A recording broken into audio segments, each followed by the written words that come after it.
Andhra dacoit Pulivendula MLA Jaganmohan Reddy బ్యాచ్కి ఇంకా బలుపు దిగలేదు. అధికార మదంతోనే ప్రవర్తిస్తా ఉన్నారు. ఈ రోజు జరిగినటువంటి కలెక్టర్ల సదస్సులో చంద్రబాబు నాయుడు గారు జగన్మోహన్ రెడ్డి బ్యాచ్ అయినటువంటి కలెక్టర్లకి ఊహించినటువంటి షాక్ ఇచ్చారు. భారీ వార్నింగ్ ఇచ్చారు. వాళ్ళ గుట్టు రట్టు చేసేశారు. అసలు ఇంతకీ కలెక్టర్లంతటి తప్పుడు పని ఏం చేశారు, చంద్రబాబు నాయుడు గారు ఎందుకు షాక్ ఇచ్చారు, ఎవరా కలెక్టర్ల బ్యాచ్ అనేటువంటిది ఈ వీడియోలో వివరించబోయే ముందుగా ఇప్పటివరకు మన ఛానల్ సబ్స్క్రైబ్ చేయని వాళ్ళు ఖచ్చితంగా సబ్స్క్రైబ్ చేయండి. ఇక విషయానికి వస్తే జగన్మోహన్ రెడ్డి అనేటువంటి వాడు 420 గాడు. ఇది నేను రాష్ట్ర ప్రజలకు కొత్తగా చెప్పక్కర్లా. వాడిని నమ్ముకున్న ఎవరి బతుకైనా చివరికి జైలు పాలవుతుంది, బుగ్గి పాలవుతుందని నేను ప్రత్యేకంగా చెప్పక్కర్లా. అత్యుత్తమ ఐఏఎస్గా ఉన్నటువంటి శ్రీలక్ష్మి గారు జైలు పాలై అనారోగ్యం కూడా తెచ్చుకున్నటువంటి విషయం మనకి తెలుసు. జగన్ నమ్మినటువంటి అనేక మంది ఐఏఎస్లు, ఐపీఎస్లు, మంత్రులు, శాసనసభ్యులు, పారిశ్రామికవేత్తలు ఈ రోజుకి 10 సంవత్సరాలకు పైగా కోర్టుల చుట్టూ తిరుగుతున్నటువంటి దౌర్భాగ్యం మనందరికీ తెలుసు. బెయిల్ మీద బయట తిరుగుతున్నటువంటి నీచమైనటువంటి పరిస్థితి మనందరికీ తెలుసు. అయితే జగన్ అనేటువంటి 420 గాడు తన తండ్రి అధికారాన్ని అడ్డం పెట్టుకొని అంతమందిని తప్పుడుగా నిలబెట్టి తప్పుడు పనులు చేయిస్తే ఇప్పుడు తానే స్వయంగా ముఖ్యమంత్రిగా ఉంటే ఎన్ని వందల మందిని తన తప్పుల్లో భాగస్వాములుగా చేసి ఉంటాడు. ఇప్పుడు వాళ్ళందరినీ కూడా చట్టం ముందు దోషులుగా నిలబెట్టేటువంటి పరిస్థితి ఏర్పడిపోయింది.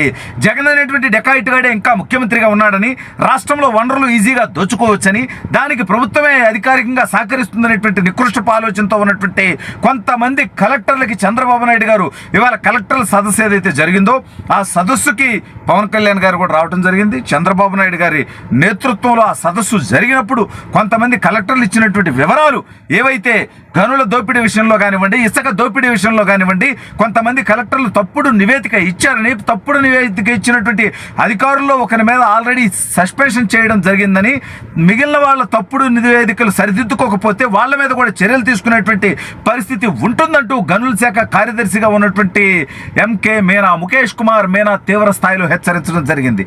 అంటే ఇంకా కలెక్టర్లుగా ఉన్నటువంటి వ్యక్తులు, వ్యవస్థలో ఉన్నటువంటి వ్యక్తులు జగన్ అనేటువంటి డెకాయిట్ గాడికి సహకరిస్తున్నటువంటి విధానం మనందరికీ తెలుసు. ఎందుకంటే వాడి దోపిడీని దాచిపెట్టడానికి, వైసీపీ నాయకుల మీద చర్యలు జరగకుండా ఉండటానికి, వాళ్ళని రక్షించడానికి వీళ్ళు ప్రయత్నాలు చేస్తున్నారంటే జగన్మోహన్ రెడ్డి వ్యవస్థలను ఎంతగా భ్రష్టు పట్టించాడో అర్థం చేసుకోండి. ఐఏఎస్ఎల్ని ఐఆర్ఎస్లుగా, ఐపీఎస్ఎల్ని వైపీఎస్లుగా మార్చినటువంటి నికృష్ట పరిపాలన చేసినటువంటి ఈ జగన్మోహన్ రెడ్డి గతంలో అనేక మంది అధికారులను ఇప్పటికీ కోర్టుల చుట్టూ తిప్పుతా ఉన్నాడు. ఈ కేసుల్లో అనేక మంది ఇప్పటికీ జగన్తో పాటు ముద్దాయిలుగా, అంటే వాళ్ళు దోచుకున్నారా దాచుకున్నారా ఇదనేది వ్యవస్థలు నిర్ణయాలు బయట పెడతాయి. కానీ జగన్ అనేటువంటి తప్పుడు వాటితో ప్రయాణం చేస్తే వాళ్ళ బతుకేమవుతుంది అనేదానికి ఇవాళ ఎంతమంది జగన్ కోసం పనిచేసినటువంటి ఐఏఎస్లు, ఐపీఎస్లు ఈ 5 ఏళ్లలో పనిచేసినటువంటి తప్పుడు పనులకు కాను పారిపోయేటువంటి పరిస్థితుల్లో, భయపడేటువంటి పరిస్థితుల్లో వాడు సిఐడిగా పనిచేసినటువంటి సునీల్ కుమార్ అనేటువంటి వాడి నీచమైనటువంటి బతుకు ఏమైపోయింది. వాడు బతుకేమైంది, బుగ్గిపాలైపోయింది. వాడు విజయపాల్ అనేటువంటి డెకాయిట్ గాడి నికృష్ట బతుకు ఏమైపోయింది. వాడి నీచమైనటువంటి బతుకు ఇవాళ ఎప్పుడు అరెస్ట్ అవుతాడో తెలియక ఈ రాష్ట్రం నుంచి పారిపోయి దాక్కున్నటువంటి పరిస్థితి. ఇక వాసుదేవరెడ్డి అనేటువంటి ఐఏఎస్ దగ్గర నుంచి అనేక మంది ధర్మారెడ్డి లాంటి దౌర్భాగ్యాలను తీసుకొచ్చి టీటీడీలో అధర్మ పరిపాలన చేసినటువంటి దౌర్భాగ్యం కూడా రాబోయే రోజుల్లో బయటకు వచ్చేటువంటి పరిస్థితి. ఈ రకంగా జగన్ అనేటువంటి 420 గాడు, డెకాయిట్ గాడు, నీచుడు, నికృష్టుడు, వాడితో పాటు ఎవరైతే ప్రయాణం చేస్తారో, వాడి తప్పులకు ఎవరైతే సహకరిస్తారో వాళ్ళందరి జీవితాలు బొగ్గిపాలవుతాయంటానికి ఇవాళ కలెక్టర్ల సదస్సు జరిగినటువంటి తీరులో అక్కడ కొంత తప్పుడు వివరాలు ఇచ్చినటువంటి దౌర్భాగ్యమైనటువంటి వ్యక్తుల ప్రవర్తనతో మరోసారి బయటకు వచ్చేటువంటి పరిస్థితి. అంటే వీళ్ళంతా కూడా ఇంకా జగన్మోహన్ రెడ్డిని కాపాడేటువంటి పరిస్థితి. ఎందుకంటే ఆ తప్పుల్లో వీళ్ళు భాగస్వాములుగా ఉన్నారు కాబట్టి, వాస్తవాలు బయటకు వస్తే వీళ్ళ జీవితాలు కూడా ఎఫెక్ట్ అవుతాయి కాబట్టి, వీళ్ళు కూడా కోర్టుల చుట్టూ తిరగాల్సి వస్తుంది కాబట్టి, వీళ్ళు కూడా జైలు పాలవ్వాల్సి వస్తుంది కాబట్టి, జగన్ని కాపాడడం కోసం వీళ్ళు అబద్ధాలు చెప్పేటువంటి పరిస్థితి. అంటే జగన్మోహన్ రెడ్డి వ్యవస్థలో ఉన్నటువంటి వాళ్ళని తన తప్పుల్లో భాగస్వాములుగా మార్చి ఇవాళ వాళ్ళతో అబద్ధాలు చెప్పించి తను తప్పించుకోవాలంటే వాళ్ళు తప్పించుకోవాలనేటువంటి లింకు పెట్టి ఎంతోమంది జీవితాలను భ్రష్టు పట్టించేటువంటి పరిస్థితికి వచ్చేసాడు. ఇవాళ జగన్ అనేటువంటి వాడి వల్ల గత 5 సంవత్సరాల్లో మంత్రులుగా చేసిన వాళ్ళు, ఐపీఎస్లుగా చేసిన వాళ్ళు, ఐఏఎస్లుగా చేసిన వాళ్ళు, ప్రభుత్వ అధికారులుగా చేసినటువంటి వాళ్ళు అనేక మంది జైలు పాలయ్యేటువంటి పరిస్థితి ఖచ్చితంగా ఉన్నది. ప్రతి శాఖ మీద సమీక్ష జరుగుతూ ఉంది.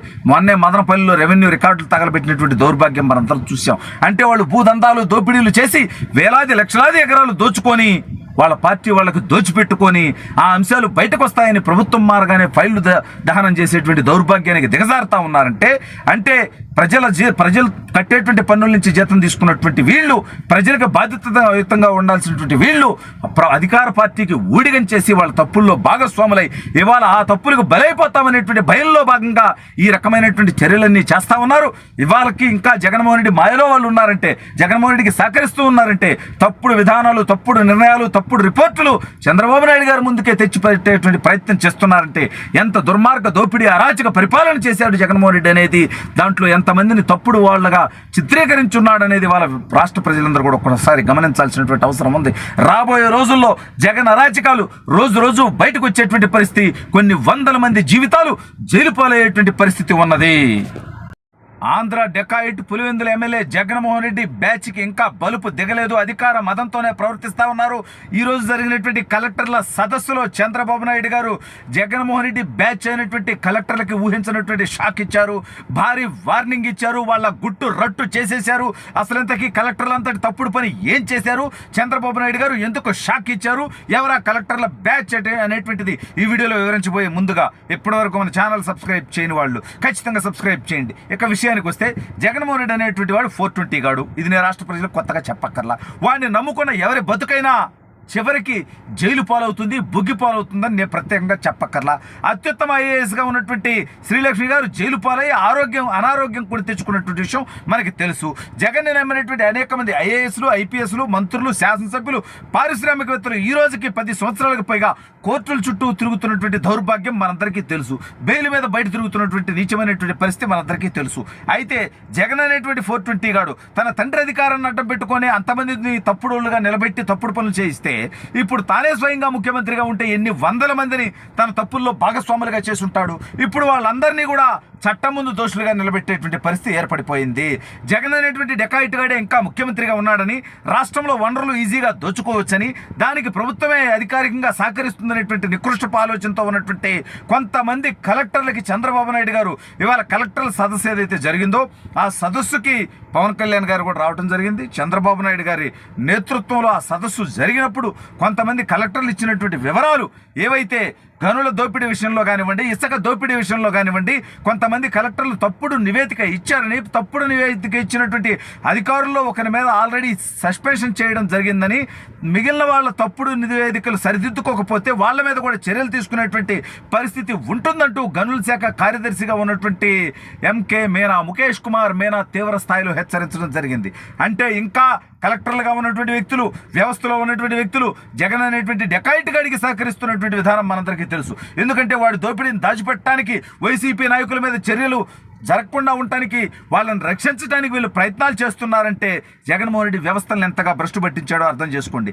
ఐఏఎస్ఎల్ని ఐఆర్ఎస్లుగా, ఐపీఎస్ఎల్ని వైపీఎస్లుగా మార్చినటువంటి నికృష్ట పరిపాలన చేసినటువంటి ఈ జగన్మోహన్ రెడ్డి గతంలో అనేక మంది అధికారులను ఇప్పటికీ కోర్టుల చుట్టూ తిప్పుతా ఉన్నాడు. ఈ కేసుల్లో అనేక మంది ఇప్పటికీ జగన్తో పాటు ముద్దాయిలుగా, అంటే వాళ్ళు దోచుకున్నారా దాచుకున్నారా ఇదనేది వ్యవస్థల నిర్ణయాలు బయట పెడతాయి. కానీ జగన్ అనేటువంటి తప్పుడు వాటితో ప్రయాణం చేస్తే వాళ్ళ బతుకేమవుతుంది అనే దానికి ఇవాళ ఎంతమంది జగన్ కోసం పనిచేసినటువంటి ఐఏఎస్లు, ఐపీఎస్లు ఈ 5 ఏళ్లలో పనిచేసినటువంటి తప్పుడు పనులకు కాను పారిపోయేటువంటి పరిస్థితుల్లో, భయపడేటువంటి పరిస్థితుల్లో వాడు సిఐడిగా పనిచేసినటువంటి సునీల్ కుమార్ అనేటువంటి వాడి నీచమైనటువంటి బతుకు ఏమైపోయింది, వాడు బతుకేమైంది, బుగ్గిపాలైపోయింది.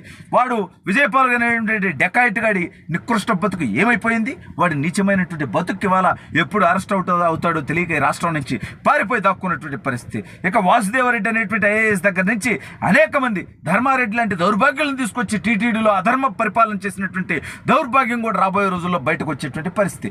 ఈ రకంగా జగన్ అనేటువంటి 420 గాడు, డెకాయిట్ గాడు, నీచుడు, నికృష్టుడు, వాడితో పాటు ఎవరైతే ప్రయాణం చేస్తారో, వాడి తప్పులకు ఎవరైతే సహకరిస్తారో వాళ్ళందరి జీవితాలు బుగ్గిపాలవుతాయంటానికి ఇవాళ కలెక్టర్ల సదస్సు జరిగినటువంటి తీరులో అక్కడ కొంత తప్పుడు వివరాలు ఇచ్చినటువంటి దౌర్భాగ్యమైనటువంటి వ్యక్తుల ప్రవర్తనతో మరోసారి బయటకు వచ్చేటువంటి పరిస్థితి. అంటే వీళ్ళంతా కూడా ఇంకా జగన్మోహన్ రెడ్డిని కాపాడేటువంటి పరిస్థితి. ఎందుకంటే ఆ తప్పుల్లో వీళ్ళు భాగస్వాములుగా ఉన్నారు కాబట్టి, వాస్తవాలు బయటకు వస్తే వీళ్ళ జీవితాలు కూడా ఎఫెక్ట్ అవుతాయి కాబట్టి, వీళ్ళు కూడా కోర్టుల చుట్టూ తిరగాల్సి వస్తుంది కాబట్టి, వీళ్ళు కూడా జైలు పాలవ్వాల్సి వస్తుంది కాబట్టి, జగన్ని కాపాడడం కోసం వీళ్ళు అబద్ధాలు చెప్పేటువంటి పరిస్థితి. అంటే జగన్మోహన్ రెడ్డి వ్యవస్థలో ఉన్నటువంటి వాళ్ళని తన తప్పుల్లో భాగస్వాములుగా మార్చి ఇవాళ వాళ్ళతో అబద్ధాలు చెప్పించి తను తప్పించుకోవాలంటే వాళ్ళు తప్పించుకోవాలనేటువంటి లింకు పెట్టి ఎంతో మంది జీవితాలను భ్రష్టు పట్టించేటువంటి పరిస్థితికి వచ్చేసాడు. ఇవాళ జగన్ అనేటువంటి వాడి వల్ల గత 5 సంవత్సరాల్లో మంత్రులుగా చేసిన వాళ్ళు, ఐపీఎస్లుగా చేసిన వాళ్ళు, ఐఏఎస్లుగా చేసిన వాళ్ళు, ప్రభుత్వాధికారులుగా చేసినటువంటి వాళ్ళు అనేక మంది జైలు పాలయ్యేటువంటి పరిస్థితి ఖచ్చితంగా ఉన్నది. ప్రతి శాఖ మీద సమీక్ష జరుగుతూ ఉంది. మొన్నే మదనపల్లిలో రెవెన్యూ రికార్డులు తగలబెట్టినటువంటి దౌర్భాగ్యం మనందరం చూసాం. అంటే వాళ్ళు భూదందాలు దోపిడీలు చేసి వేలాది లక్షలాది ఎకరాలు దోచుకొని వాళ్ళ పార్టీ వాళ్ళకు దోచిపెట్టుకొని ఆ అంశాలు బయటకు వస్తాయని ప్రభుత్వం మారగానే ఫైళ్లు దహనం చేసేటువంటి దౌర్భాగ్యానికి దిగజారుతా ఉన్నారంటే అంటే ప్రజలు కట్టేటువంటి పన్నుల నుంచి జీతం తీసుకున్నటువంటి వీళ్ళు, ప్రజలకు బాధ్యతాయుతంగా ఉండాల్సినటువంటి వీళ్ళు అధికార పార్టీకి ఊడిగం చేసి వాళ్ళ తప్పుల్లో భాగస్వాములై ఇవాళ ఆ తప్పులకు బలైపోతామనేటువంటి భయంలో భాగంగా ఈ రకమైనటువంటి చర్యలన్నీ చేస్తా ఉన్నారు. ఇవాళకి ఇంకా జగన్మోహన్ రెడ్డి మాయలో వాళ్ళు ఉన్నారంటే, జగన్మోహన్ రెడ్డికి సహకరిస్తూ ఉన్నారంటే తప్పుడు విధానాలు, తప్పుడు నిర్ణయాలు, తప్పుడు రిపోర్టులు చంద్రబాబు నాయుడు గారి ముందుకే తెచ్చిపెట్టేటువంటి ప్రయత్నం చేస్తున్నారంటే ఎంత దుర్మార్గ దోపిడీ అరాచక పరిపాలన చేశాడు జగన్మోహన్ రెడ్డి అనేది, దాంట్లో ఎంతమందిని తప్పుడు వాళ్ళగా చిత్రీకరించున్నాడు అనేది వాళ్ళ రాష్ట్ర ప్రజలందరూ కూడా ఒకసారి గమనించాల్సినటువంటి అవసరం ఉంది. రాబోయే రోజుల్లో జగన్ అరాచకాలు రోజు రోజు బయటకు వచ్చేటువంటి పరిస్థితి, కొన్ని వందల మంది జీవితాలు జైలు పాలయ్యేటువంటి పరిస్థితి ఉన్నది.